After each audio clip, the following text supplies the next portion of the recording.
নমস্কার বন্ধুরা, আমি মানস বিশ্বাস দ্য বং ইন্সপিরেশন ইউটিউব চ্যানেলে তোমাদের সবাইকে স্বাগত জানাই। আশা করি তোমরা সবাই সুস্থ আছো এবং ভালো আছো। তা আমি এখন পাবলিক সার্ভিস কমিশনের অফিসিয়াল ওয়েবসাইটে আছি। তা তোমরা যদি এখানে হোয়াটস নিউতে গিয়ে ভিউ অল করো, ভিউ অল করার পরে তোমরা এখানে দেখতে পারবে প্রথমে একটা কথা বলা আছে যে important announcement regarding vacancy list in collection with WBCS executive examination 2024 for group C এবং গ্রুপ ডি। অর্থাৎ 2024 এবং 23-এর ডব্লিউবিসিএস 2023 গ্রুপ সি এবং গ্রুপ ডি পোস্টের যে ভ্যাকান্সি সেটা তোমাদের কিন্তু দেখিয়েছে।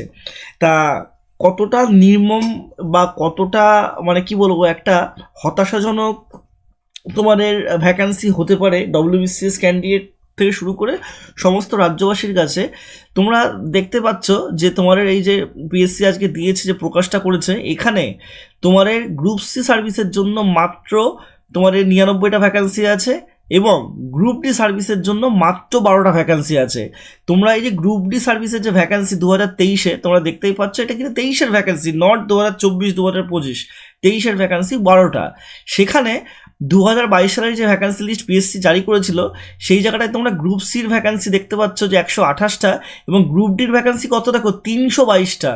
যেখানে 2022 সালে গ্রুপ ডির ভ্যাকান্সি 322টা ছিল, সেখানে 2023 সালে গ্রুপ ডির ভ্যাকান্সি মাত্র 12টা।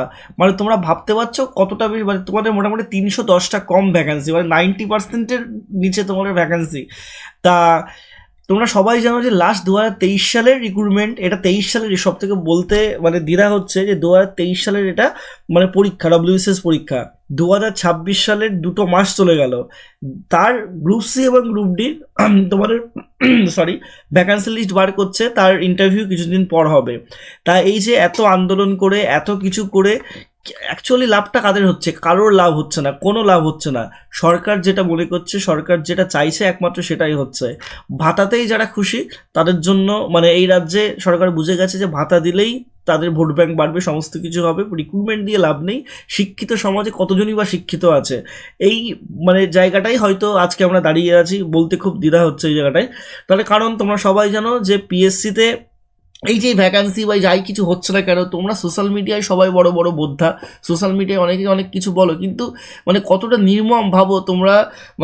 ভাতার লাইনে সব থেকে বেশি জন দাঁড়াও, কিন্তু কোনো আন্দোলন হলে বা কোনো কিছু হলে ডেপুটেশন জমা দেওয়ার থাকলে তোমরা কেউ কিন্তু সেখানে যাও না।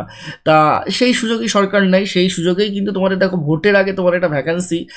সব থেকে বড় কথা 2024 সালের তো ফর্ম ফিল আপ হয়েছে, এখনও তোমাদের কোনো পরীক্ষাই হয়নি। তাহলে 2024 সালের পরীক্ষাটা শেষ হতে হতে তোমাদের 2027-28 সাল লেগে যাবে। তাহলে 2025 সালের ডব্লিউবিসিএসটা হতে হতে 30 সাল। ভাবো কতটা একটা জঘন্য জিনিস যারা এটা নিয়ে পড়ে আছে।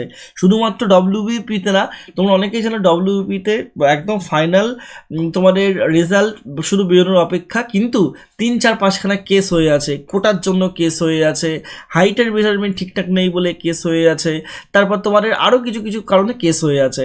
তা এখন একটা ছেলে মেয়ে পশ্চিমবঙ্গে পরীক্ষা দেওয়ার সব থেকে বড় ব্যাপারটা হচ্ছে পরীক্ষা দিয়েও সে শান্তিতে থাকতে পারছে না। আন্দোলন বা মিছিলও একটা পরীক্ষার অংশ হয়ে গেছে বা একটা চাকরি পাওয়ার অংশ হয়ে গেছে, ওয়েট করাও একটা অংশ হয়ে গেছে। এদিক থেকে কারোর কিন্তু বয়স সবার বেড়ে যাচ্ছে, কিন্তু কোনো রেজিস্ট্রেশন পাওয়া যাচ্ছে না। সব দিক থেকে খুব মর্মাহত একটা ব্যাপার। তাই এর জন্য সত্যি কথা বলতে কিছুটা অংশ দায়ী আমরাই, কারণ আমরাই কিন্তু ভাতা চাই, আমরা চাকরি কেউই চাই না। ঠিক আছে, সবাই মুখে আমরা অনেক কিছুই বলি, সমালোচনা বাকস্বাধীনতা সবার আছে, সবাই আমরা অনেক কিছু বলি, কিন্তু অ্যাকচুয়ালি আমরা ভাতাই চাই। তা সেখানে তোমরা দেখতে পাচ্ছ যে এবছর গ্রুপ ডির জন্য 12টা ভ্যাকান্সি, গ্রুপ সির জন্য 99টা ভ্যাকান্সি। এই কারণেই কাট অফটা এত বেশি গেছে। তা তোমার কি মতামত তোমরা জানিও। আমার মনে হলো যে ভিডিওটা করি, তা ওই কারণেই করলাম। সবাই সুস্থ থেকো, ভালো থেকো, ধন্যবাদ।